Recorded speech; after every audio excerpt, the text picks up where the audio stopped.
Vaccination जो होना है उसका ड्राई रन पूरा हुआ, ये बहुत अच्छी खबर है। अब सिर्फ वैक्सीन का इंतजार है, पूरा दुकान में वैक्सीन कब पहुंचती है और टीकाकरण अभियान।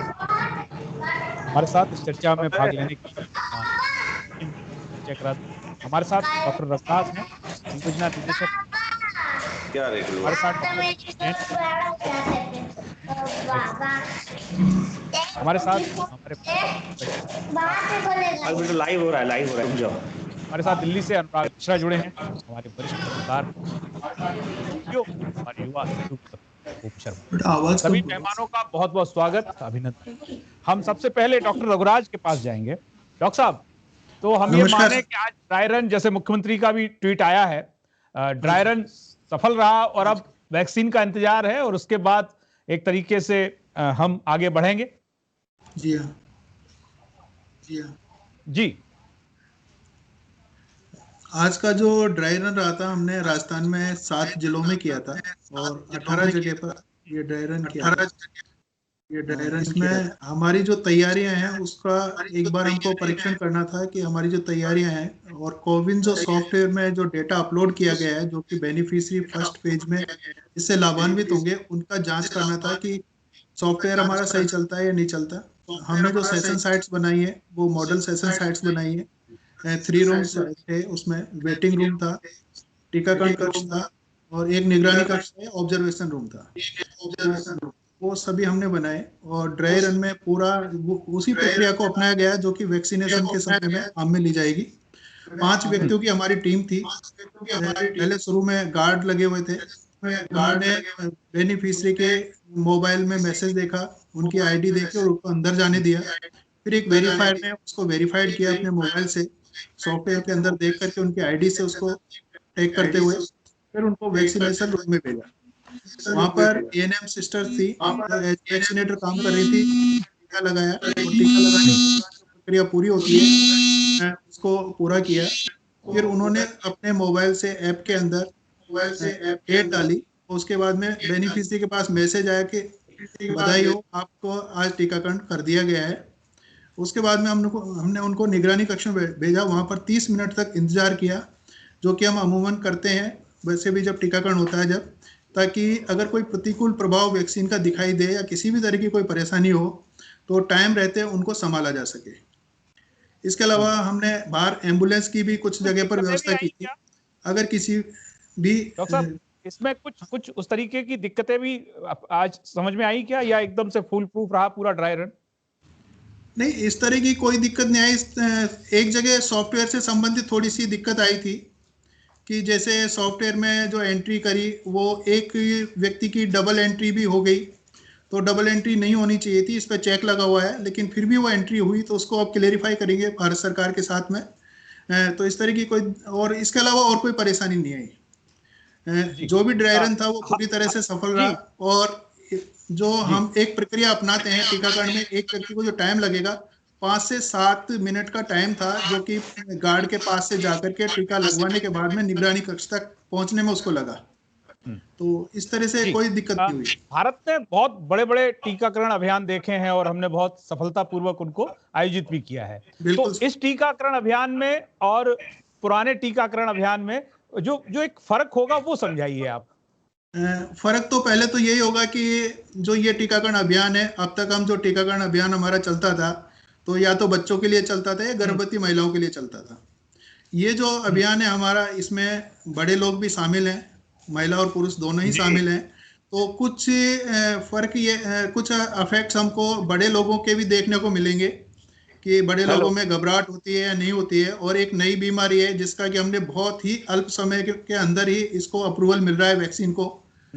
तो यही फर्क है। पुराने जो हमारे जो अभियान चलते थे उनमें टेस्टेड टीके आते थे जिनको काफी टाइम के बाद में अप्रूवल होती थी या टेस्टिंग करते थे।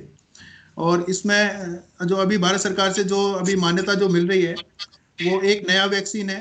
और वैक्सीन जब आएगा, जब वैक्सीन लगेगा, उसके बाद ही हमको देखने को मिलेगा कि इसके क्या क्या प्रभाव रहते हैं और कहाँ हमको इससे लाभान्वित होते हैं। जी डॉक्टर साहब, आप रहिए हमारे साथ, हम आएंगे आपके पास, हम फिर से आएंगे आपके पास। हमारे साथ डॉक्टर मनीष जैन हैं, जो प्रिंसिपल इन्वेस्टिगेटर हैं कोवैक्सीन के, जिसका ट्रायल चल रहा है। डॉक्टर मनीष, ट्रायल जो हो रहा है उसमें हम देख रहे हैं कि बहुत सक्सेस ट्रायल हो रहा है भारत में, जो वैक्सीन के ट्रायल हो रहे हैं, तो हम ये माने कि जो वैक्सीन हमें लगेगी वो उसमें कतई कोई हिचक नहीं होनी चाहिए, चाहे किसी भी अफवाह और जो जिस तरीके का माहौल बनता ही है, पहले वैक्सीन आई है तब भी बनी है, क्योंकि ट्रायल में हमें वो खबरें नहीं आ रही हैं। यदि मान लीजिए हम माने कि ट्रायल से लोगों को इस दिक्कत हो रही होती तो वो खबरें बाहर आती, तो अभी तक ऐसी खबर भारत में कहीं से आई नहीं है, इतने सारे ट्रायल हो रहे हैं। तो हम ये माने कि वैक्सीन बिल्कुल फुल प्रूफ वैक्सीन आ रही है और इनको बहुत आराम से लगवाया ही जाना चाहिए। जी सर, बिल्कुल सही कहा आपने। मैं अभी कोवैक्सीन ट्रायल की कर रहा हूँ जयपुर में, फेज 3 ट्रायल जो है, अभी तक 1290 वॉलंटियर्स को हमने वैक्सीन दिया है, जिसमें हर वर्ग के लोग हैं, महिला भी है, पुरुष भी है, ब्यूरोक्रेट्स भी हैं, नेता भी हैं, डॉक्टर्स बहुत ज्यादा उसके अंदर हैं। और ये बहुत खुशी की बात है कि आउट ऑफ 1290 में से 12 लोगों को, 10 या 12 मेरे पास पूरा फिगर है, तो उसमें मुश्किल से उनको, मतलब इतने कम परसेंटेज में उनको किसी को जैसे बॉडी होना, हाथ पैरों में दर्द होना, हेडेक होना, फीवरिश लगना, थकान सी होना, ये 4 मेन सिम्टम आए, वो 12 आवर्स 24 आवर्स से रिजॉल्व हो गए। मतलब मेजर साइड इफेक्ट आए नहीं अभी तक भी, हम पूरा ऑब्जर्व कर रहे हैं उनको, सबके पास मेरा नंबर है, मेरी टीम का नंबर है, तो बहुत खुशी की बात है। तो इससे हम ये कह सकते हैं कि ये वैक्सीन बड़ी सेफ है, और जो वैक्सीन हमारे पास इंडिया में हमारे भारतीय जनता के पास आने वाली है बहुत सेफ रहेगी, मैं ये कह सकता हूँ सर। जी, तो ये वैक्सीनेशन जो प्रोग्राम आप इसको, आप ट्रायल को देख रहे हैं, लेकिन अब चूंकि जो वैक्सीन अभी आपातकालीन मंजूरी मिली है, तो आप हमारे दर्शकों को बताइए कि उन्हें कितनी बहादुरी के साथ में, कितने उत्साह के साथ में इसे लगवाने के लिए प्रस्तुत होना चाहिए।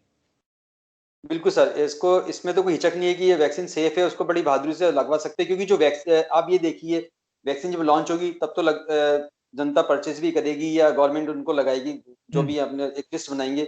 लेकिन जो ट्रायल में पार्टिसिपेट किया, जिन वॉलंटियर्स ने अपनी वॉलंटियर खुद पार्टिसिपेट कर रहा है, कि वो कितने ब्रेव हैं, उन्होंने एग्जाम्पल सेट की है। आप ये देखिए 78 ईयर्स की एक बुजुर्ग ने भी, हैंडीकैप महिला ने भी, डॉक्टर्स ने भी, एजेड पर्सन्स ने आगे से आगे बढ़ के अपने आप को प्रस्तुत किया कि मैं भाग लेने के लिए तैयार हूँ, क्योंकि ये देश की वैक्सीन है, बड़ी सेफ चल रही है। उनको पूरा मेरे पे विश्वास किया मेरे पे, और मुझे इस बात की बहुत खुशी हुई कि मैंने उनके विश्वास से खरा भी उतरा, उनको पूरा मैं ऑब्जर्व कर रहा हूँ मैं। तो ये मैं बिल्कुल कह सकता हूँ कि वैक्सीन सेफ रहेगी, और भारतीय जनता को बहुत अच्छी वैक्सीन मिलने वाली है जब ये लॉन्च होगी। जी, आप हमारे साथ रहिए। हमारे साथ दिल्ली से अनुराग मिश्र जुड़े हुए हैं, हमारे वरिष्ठ संवाददाता हैं। अनुराग, वैक्सीन लगभग ड्राई रन पूरा हो गया और भारत एक तरीके से उस मुकाम पर खड़ा है जहां से टीकाकरण अभियान अब शुरू होगा। ऐसे में एक राजनीतिक बयान का दौर भी आ गया। अभी तक बयानबाजी ये थी कि ये फ्री में मिलेगी या पैसे से मिलेगी, किस वर्ग को फ्री में मिलेगी, किसको पैसे से मिलेगी। लेकिन आज एक नए किस्म का बयान देखने को मिला अखिलेश यादव का, जो समाजवादी पार्टी के अध्यक्ष हैं, कि मैं इस वैक्सीन को नहीं लगवाऊंगा, और यह उन्होंने एक पार्टी विशेष से इस वैक्सीन को जोड़ दिया। इस बयान का दिल्ली की राजनीति में क्या क्या प्रभाव देखा गया? जी अनुराग। हेलो हेलो जी अनुराग, हमारी आवाज आ रही है आपको? आपकी आवाज आ रही है? जी आ रही है। हाँ जी अनुराग, आज ड्राई रन पूरा हुआ, सक्सेस हुआ, बहुत खुशी पूरे भारत को। लेकिन राजनीतिक बयानबाजी का एक नया दौर भी शुरू हुआ है अनुराग आज, जो इससे पहले राजनेताओं के मुंह से ऐसे बयान नहीं आ रहे थे। आपको आवाज आ रही है हमारी? जी बिल्कुल। अभिषेक जी, आपने ये जो सवाल किया है, आज मैं अभी अपना व्यक्तिगत अनुभव बताऊं। मैं दिल्ली शहर में घूम रहा था जब दोपहर में हम लोग चर्चा कर रहे थे इस पे, और आपकी जो आशंका थी कि इस तरह के जो बड़े जब कुछ इस तरह का टीकाकरण होता है, आपने पोलियो का भी जिक्र किया था, वो एकदम जमीनी स्तर की अगर मैं बात करूं, क्योंकि हम लोग तो जमीन पे पैदल घूमना टहलना, चाय वाले से, रिक्शे वाले से, सबसे बात करते हैं। मुझे कम से कम 25 लोग मिले, और 25 लोगों ने 25 तरह की बात इस वैक्सीन को लेकर की। जब राजनीतिक दलों की तरफ से बयानबाजी आना शुरू हुआ, अभी मुझे एक बात मैं बताऊं कि एक बहुत सीनियर अफसर, उन्होंने, अब देखिए कैसे ये अफवाह का जो जाल है और तमाम भ्रम है, वो कहीं ना कहीं क्या होगा नहीं होगा ये तो नहीं मालूम, लेकिन एक सज्जन ने बताया कि ये वैक्सीन लगाने से अचानक मुंह पे बहुत सारे बाल निकल आ जा रहे हैं। कहां से सब बातें आ रही हैं, क्या हो रहा है ये नहीं मालूम। लेकिन अब ये जो मुझे लग रहा है, जो आशंका है कि अभी वैक्सीनेशन होगा और एक दो घटनाएं क्या होंगी नहीं होंगी ये तो नहीं मालूम, लेकिन इसको लेकर अब तमाम सारे जो भ्रम है, बहुत सारे लोगों ने ये तक कहना शुरू किया। एक ऑटो वाले से मेरी बात हो रही थी, उन्होंने कहा कि साहब अभी एड्स और कैंसर का तो टीका बन ही नहीं पाया, तो इसका कैसे बन गया।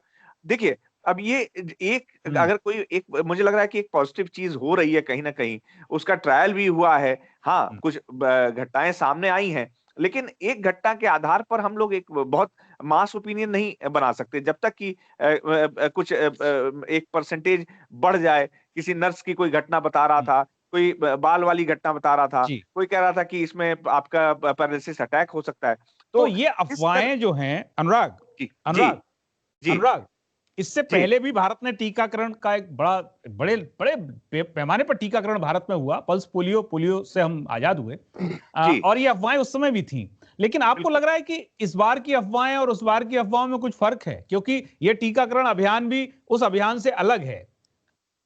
जी बिल्कुल, उस समय भी देखिए आपको याद होगा कि कई बार जैसे कि जो वो वैक्सीन को प्रिजर्व करने का जो तरीका था, वो नया-नया सब मामला था। जो हैंड्स थे जिनको पोलियो ड्रॉप पिलानी थी, जिस ढंग से प्रिजर्व करना था, वो अनस्किल्ड थे, उनकी ट्रेनिंग उस स्तर पे नहीं हुई थी। इस बार मुझे लगता है कि सरकार जो है, आपने बिल्कुल सही कहा, उस वाले से वो बच्चों का मामला था, कई घटनाएं भी हुई सामने, लेकिन इस बार मुझे लग रहा है कि जो सरकार है वो हमारी कई एम्स के जो एक्सपर्ट्स हैं जो इसमें लगाए गए हैं, या जो टीम बनी है, डॉक्टर पॉल आदि और डॉक्टर गुलेरिया के नेतृत्व में, डॉक्टर श्रीकांत हैं उसमें, तो वो मेरी बात हो रही थी तो उन्होंने कहा कि देखिए हम लोग इस बार बहुत सावधानी के साथ इसको करने जा रहे हैं। डोजेस कितने कितने समय पे लगने हैं और क्या प्रिकॉशंस, क्या प्रिवेंटिव मेजर्स लेने हैं लोगों को, ऐसा कतई नहीं है। कोई भी ये नहीं कह रहा है कि एकदम डोज लग गया तो आप एकदम कोरोना प्रूफ हो गए, आपको कोरोना हो ही नहीं सकता। लेकिन हाँ, उसकी जो मारक क्षमता है, देखिए टीकाकरण कई बार होता है बच्चों में भी, आपने देखा होगा डीपीटी का टीका लगने के बाद बुखार आता है। तो अब यही बहुत सारे भ्रम हैं, बहुत सारी जो मिथ्स हैं, उसको सरकार जी अनुराग, हम आपके पास आएंगे। जी अनुराग जी, हम आपके पास आएंगे। हमारे साथ हरीश पाराशर जी हैं। पाराशर जी, 2021 में हम खड़े हैं और भारत एक तरीके से मतलब पूरी दुनिया पर राज करने की तैयारी, तो वो इसी बदौलत है कि हम बहुत शिक्षित हुए हैं, हमारे पास अथाह मेधा है, प्रतिभा है, और उन्हीं की बदौलत ये वैक्सीन बहुत जल्द भारत में आ गई। इसके बावजूद इस तरीके की अफवाहें जब सुनने को मिलती हैं, और तो हम फिर अपने आप को कहां खड़ा पाएं? जब वैक्सीन नहीं आई थी तो इस तरीके की चीजें आती थी कि वैक्सीन कब आएगी, वैक्सीन कब आएगी। अब वैक्सीन आ गई तो वैक्सीन को लेके तो हम सब पढ़े लिखे और समझदार लोगों की जिम्मेदारी है, सरकार की तो है ही, सरकारी तंत्र की तो है ही, सबकी जिम्मेदारी है कि इन अफवाहों को पर न लगने दें। देखिए अभिषेक जी, ये कोई अकेला हिंदुस्तान नहीं था, अकेला भारत नहीं था जो इस महामारी से जूझ रहा था।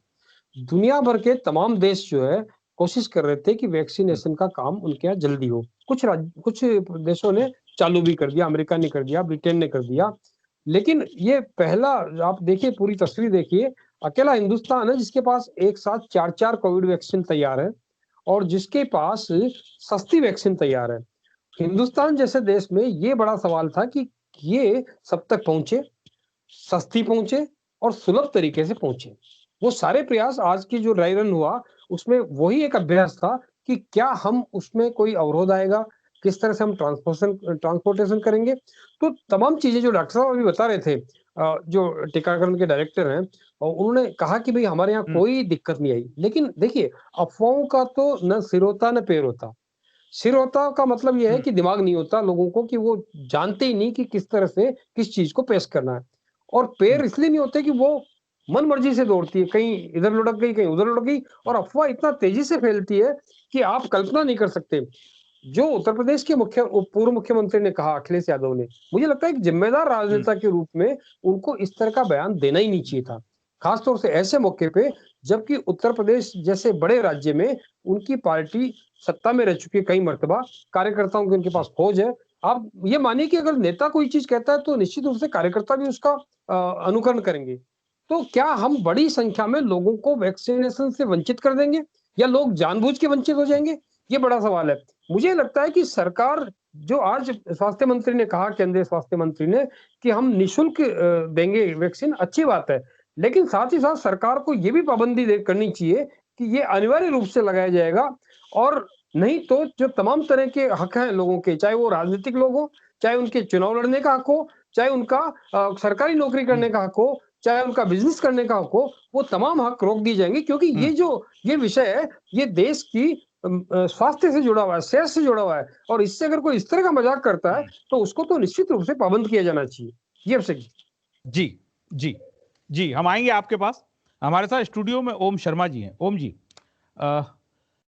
राजस्थान में बहुत ड्राई रन सक्सेस रहा और मुख्यमंत्री का ट्वीट भी आया, तो इसको आप कैसे देखते हैं कि अब राजस्थान में उस तरीके की कोई बयानबाजी और अफवाहबाजी का दौर भी नहीं है? तो हम राजस्थान के हिसाब से यदि समझें इस ड्राई रन को आज को, तो हमारे यहाँ वैक्सीनेशन, मतलब हम जो मुख्यमंत्री उम्मीद जता रहे हैं कि पूरे देश में हम अव्वल होंगे इस वैक्सीनेशन प्रोग्राम में भी। देखिए अभिषेक जी, आपको बता दें, कोरोना काल में, पूरे कोरोना काल में राजस्थान की बात करें तो राजस्थान सरकार ने केंद्र सरकार के साथ कंधे से कंधा मिलाकर काम किया, और उसकी तारीफ भी केंद्र की तरफ से राजस्थान सरकार को जो काम किए गए उसकी मिली। और ड्राई रन जिस तरह से कोरोना वैक्सीन को लेकर पहले बातचीत हो रही थी कि मोदी ने जब दौरा किया था तीनों कंपनियों का, साइट विजिट किया था, उसके उस समय से ही राजस्थान में मुख्यमंत्री अशोक गहलोत के नेतृत्व में तमाम बैठकें हुई और इसको गंभीरता से लेकर, इस वैक्सीनेशन को लेकर तैयारियां की गई। आप इसी से अंदाजा लगा लीजिए कि आज राजस्थान सरकार के पास जो फ्रंट वॉरियर्स है, डॉक्टर्स है, नर्सिंग कर्मी है, चाहे निजी चिकित्सालय के हो चाहे राजकीय चिकित्सालय के, सबकी एक लिस्ट है, आधार कार्ड और तमाम डॉक्यूमेंट जुटाए, यानी कि तैयारी पूरी है। और जैसे ही अप्रूवल और वैक्सीनेशन होगा, उसके बाद से राजस्थान में जो तैयारियां हैं वो निश्चित तौर पर बहुत अच्छे तरीके से है। और ड्राई रन भी जिस तरीके से हुआ, डॉक्टर साहब बता रहे थे, तो मुझे नहीं लगता कोई दिक्कत आएगी, क्योंकि ना तो यहाँ पर किसी भी दल का या नेता का ऐसा कोई बयान है, क्योंकि सभी ने इस वैक्सीन के जो मंजूरी मिली है उसको बहुत पॉजिटिव, और अभी हाल फिलहाल कोई चुनाव भी नहीं है राजस्थान में, पॉजिटिवली लिया है, क्योंकि निश्चित तौर पर हर कोई जूझ रहा है। अगर राज्य सरकारें भी चाहे, क्योंकि राज्य सरकार सत्ता में है, वो भी चाहती है कि अर्थव्यवस्था सुधरे, और अर्थव्यवस्था सभी को उम्मीद है, देखिए पूरा साल जी तब वैक्सीनेशन जी। हम डॉक्टर रघुराज के पास जाएंगे। डॉक्टर साहब, आपको हमारी आवाज आ रही? जी हाँ, आवाज आ रही है जी। आप हमको, अब हमारे दर्शकों को ये बताइए कि जैसे जब वैक्सीनेशन शुरू होगा तो क्या सीधे पहुंचे हम कि हमारे टीका लगा दीजिए, या जो मैं पढ़ रहा था कि एक रजिस्ट्रेशन होगा और उसके बाद फिर सूचना आएगी, तो वो प्रक्रिया हमारे दर्शकों को बहुत आसान तरीके से, जिससे उनके मन में ये ना हो कि वहां जाके कोई सिफारिश लगवानी पड़ेगी, या आप सीधे जो भी, ये आप हमारे दर्शकों को जरूर बताएं। देखिए, अब तक जो वैक्सीनेशन होता था वो इस तरह से होता था कि बेनिफिशियरी आते थे, लाइन में खड़े होते थे और टीके लगवा लेते थे। हम उनसे कभी भी कोई आईडी नहीं मांगते थे, हालांकि आईडी की हम उनसे डिमांड करते हैं कि वो आईडी लेकर के आए ताकि हम उनका रिकॉर्ड पूरा रख सकें। लेकिन अगर कोई नहीं लाता था तो हम वैक्सीन नहीं लगाते थे। और अब इसमें ऐसा होगा कि जो हमारे लाभार्थी हैं उनका हमने कोविन सॉफ्टवेयर के अंदर पहले से रजिस्ट्रेशन किया है, तो प्रथम फेज जो होगा उसमें मेडिकल के जो भी कर्मचारी हैं, प्राइवेट सेक्टर के और गवर्नमेंट सेक्टर के, इसके अलावा महिला बाल विकास के जो आंगनबाड़ी कार्यकर्ता हैं, आशा हैं या सहायिका हैं या उनके CDPOs हैं, उनका वैक्सीनेशन होगा। तो उनका पूरा डेटाबेस हमने कोविन सॉफ्टवेयर के अंदर उसको मैं अपलोड करवाया है उनकी आईडी के साथ में। तो जब वैक्सीनेशन होगा तो उस आईडी को देखते हुए उसमें कोविन सॉफ्टवेयर में उसको वेरीफाई करने के बाद में टीका लगेगा, और जिनका सॉफ्टवेयर में रजिस्ट्रेशन नहीं होगा उनके टीका नहीं लगेगा। दूसरी जो फेज होगी उसके बाद में, हाँ जी बताएं जी। दूसरी जो फेज होगी, दूसरा आपको उसको एक निश्चित परिधि में लगाना पड़ेगा कानून कायदे के अनुसार। तो जो हमने कानून कायदे बना रखे हैं तो उसको क्यों नहीं लागू करते? अभी मनीष जी कह रहे थे, डॉक्टर मनीष जैन, कि जो कोविड है वो बहरूपीय के वेश में है एक तरह से, और हम तो बचपन से बहरूपीय जब देखते थे पता ही नहीं पड़ता था कि आज क्या शक्ल बना के आएगा, आज क्या रूप बना के आएगा। तो जब बहरूपीय आपका वायरस है तो आपको निश्चित रूप से चिंता करनी चाहिए। और ये जो बहरूपीय, मैं तो कह रहा हूँ राजनेता हमारे बहरूपीय हो रहे हैं, जो तरह तरह के रूप धर के लोगों को बरगलाने में लग रहे हैं। जो लोगों को कोशिश करते हैं कि वो किसी न किसी तरह से इस उन चीज से राजनेताओं दूर की लिस्ट रखें। बनाई जानी चाहिए, उनको वैक्सीनेशन नहीं दिया जाना चाहिए। बिल्कुल, मैं ही कह रहा हूँ, जो महामारी एक्ट आपने बनाया है, उसके खिलाफ सबसे बड़ी कार्रवाई आपको इन राजनेताओं पे करनी चाहिए और उसके बाद उन धर्म गुरुओं पे, मैं तो उनको कठमुल्ला कहूंगा, जो तरह-तरह की अफवाहें वैक्सीन को लेके फैलाते हैं। कोई कहता है इसमें चर्बी है, कोई कहता है इसमें फलाने का मांस है। तो इस तरह की चीजें जो फैला रहे हैं, उनको सबसे पहले सींगचों में बंद करना चाहिए, ताकि लेकिन वो पारासर लोग जी, इस तरह की बात नहीं फैलाएं। जी, इस सब जी, के लिए जो उर्वरा भूमि है वो तैयार तो ये राजनीति करती है। अभी राजस्थान बिल्कुल। में चूंकि चुनाव नहीं है, इसलिए हमारे यहाँ शांति है। हमारे यहाँ कौन सी कमी है इस तरीके के बयानबाज नेताओं की? वो इसीलिए 10 मैं कह किस्म रहा की हूँ अफवाहें अभिषेक फैला जी, सकते हैं और जब चुनाव इसीलिए आएगा मैं तो हम कह रहा हूँ देखेंगे। कि जो हमारे कोरोना वायरस ने वॉरियर्स ने जिस तरह का दमखम दिखाया और जिस तरह की अब तैयारी कर रहे हैं, आप देखिए वैक्सीनेशन का इस तरह का बड़ा आयोजन, ये जो भी ओम जी कह रहे थे कि चुनाव जैसा माहौल है। अब हम लोग तो वोटिंग के प्रति भी लापरवाह हैं। जिस तरह से मतदान करने हम उत्साह से जाते हैं, तो मुझे लगता है कि उन लोगों को सबसे पहले निकालना पड़ेगा जो वोटिंग में रुचि नहीं रखते। सबसे पहले आप उनको निकालिए, क्योंकि जो वोटिंग में रुचि नहीं रखता, वो वैक्सीनेशन में भी रुचि नहीं रखेगा। लेकिन यहाँ डर है, यहाँ सेहत का डर है। हो सकता है वो एक बार निकल के बाहर आ जाए। लेकिन हमें कम से कम ये कंपल्सरी करना चाहिए कि जो आदमी मतदाता सूची में जिसका नाम दर्ज है, वो तो पहले जाएगा। लेकिन पारासर नीचे जी, वाली बात अलग है। जी, पारासर जी, इस पूरे वैक्सीनेशन में कोल्ड चेन है। वो कोल्ड चेन बहुत आम आदमी के हाथ में होगी। लास्ट में एक बहुत आम कार्यकर्ता उस वैक्सीन को लेके जाएगा डोर टू डोर, वहां बिल्कुल। देखिए जो समझाने, सरकार भी कह जैसे रही है, पल्स पोलियो में जाता था अभी तो। बिल्कुल। तो अभिषेक उस जी कोल्ड चेन को जो भी सेंटर होगा वहां रात रात भर उसको जागना पड़ेगा कि बर्फ पिघल तो नहीं गई, बिल्कुल। नया इंतजाम करें। हम उन देखिए सब हो मेहनत सकता है, को एक तरीके से मुंह खोल के पानी उस पर डाल रहे हैं। हो सकता है कि जून जुलाई तक एक डॉक्टर अपनी डिस्पेंसरी में, अपनी क्लिनिक में आपको डोज लगाना शुरू कर दे। ऐसा हो सकता है, क्योंकि डॉक्टर्स भी कह रहे हैं, क्योंकि तब तक हमारे पास ये आसानी से उपलब्ध होगा टीकाकरण, और फिर आपको हो सकता है कि सरकार जो जो सुविधा दे रही है वो भी नहीं दे। तो इसलिए जो आपकी सेहत से जुड़ा हुआ है, जिससे लगता है आपको कि ये संक्रमण और फैलने वाला है, तो वो कड़ाई तो आपको, जो प्रधानमंत्री कह रहे हैं कि दवाई भी कड़ाई भी, उसको आपको मानना पड़ेगा। जी अभिषेक जी, जी, हमारे साथ डॉक्टर रघुराज हैं। डॉक्टर साहब, क्योंकि वैक्सीनेशन में देखिए, आप अपने लेवल पे तो सब कर लेंगे, लेकिन उसके पैरेलल जो बाहर फिजा चलेगी, उसके लिए भी जो मैंने सवाल हरीश पारासर जी से पूछा था कि एक जागरूकता कार्यक्रम बहुत बड़ी गति पे चलाया जाए। जैसे वोटिंग के लिए वोट डालो अभियान चलता है कि सबको वोट डालना है, आपको आपका प्रत्याशी आपके फेवर का है नहीं है, लेकिन वोट जरूर डालना है।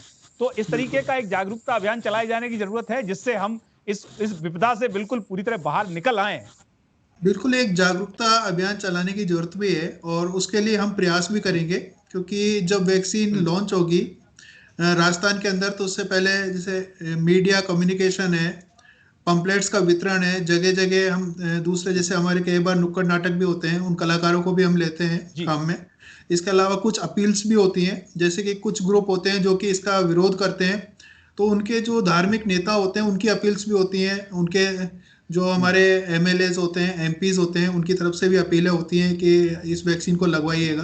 तो उस तरह का जागरूकता अभियान भी हम चलाते हैं और समझाइश का कार्यक्रम भी चलाते हैं। इसके अलावा हम गांव के अंदर हमारे जो जनप्रतिनिधि हैं, पंच हैं, सरपंच हैं, हमारे पार्षद हैं, उनका भी हम सहयोग लेते हैं। वो भी उसमें काफ़ी फर्क पड़ता है, क्योंकि उनका काफ़ी प्रभाव होता है अपने अपने क्षेत्रों के अंदर, अपने अपने समूह के अंदर। तो उसका भी हम सहायता लेते हैं, क्योंकि हमने 2019 में एमआर टीकाकरण अभियान चलाया था। उस दौरान भी ऐसी दिक्कतें आई थी, तो उन सभी दिक्कतों को हमने उनसे पार पाते हुए और हमने उस अभियान को सफल बनाया। उम्मीद करते हैं कि सबका सहयोग रहेगा, प्रशासन से लेके समाज तक, आम नागरिक तक। हमारे साथ डॉक्टर मनीष हैं। डॉक्टर साहब, ये सवाल तो वो थे जो एक आम आदमी के हैं। हम आपकी तरफ से कुछ सुनना चाहते हैं जो हमसे पूछना रह गया हो, कि जो भी आप एक as a doctor, as a trial investigator आप कहना चाहें।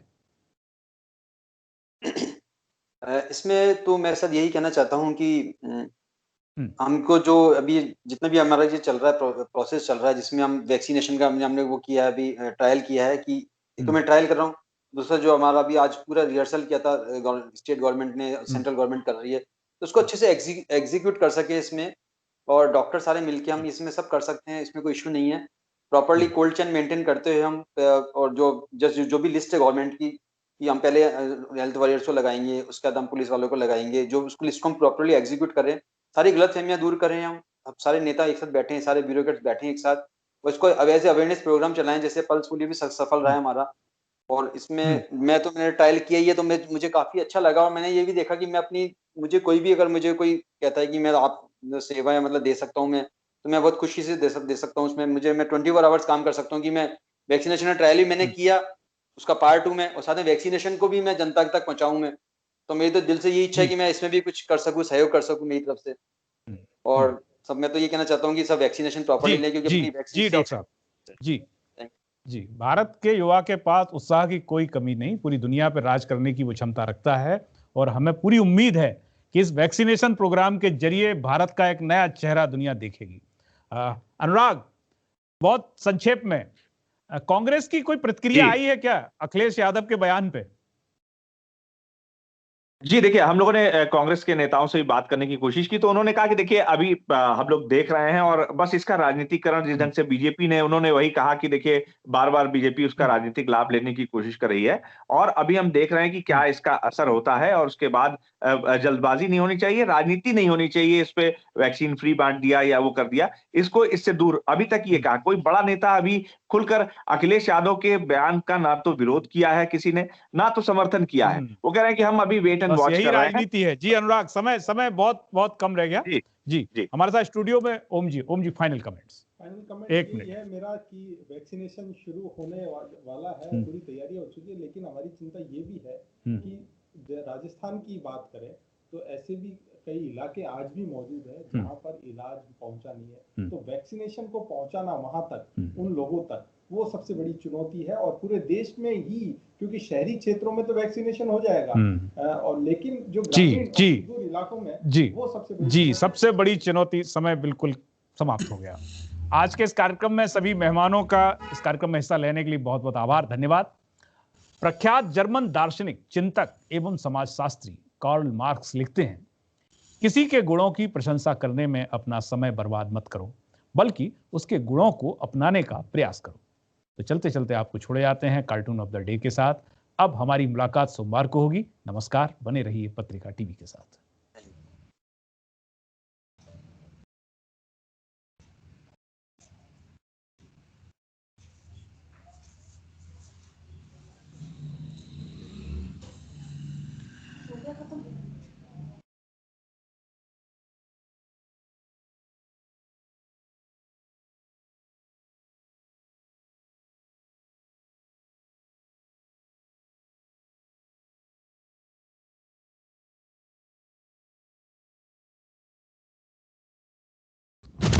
मैं बताऊं, अपन को भी ड्राई रन करना चाहिए जोड़ने के पहले। इनके लिए ना, जिसको जोड़ रहे हैं ना, क्या भले जैसे जिन को जोड़ते रहते हैं उनको बीच में कभी 5 मिनट 10 मिनट का ड्राई रन, क्या नहीं भाई, वो चीजें हो जाए कि ऐसा कर लो वैसा कर लो, म्यूट है, उनको बताया जाए ये यहाँ ये बिंदु है, आप इस पर कभी भी। क्या हुआ, कुछ और देखो क्या, ये क्या है, प्रयोगवादी नहीं है, इसको अब छिड़वाना पड़ेगा, तुम्हारी करना पड़ेगा।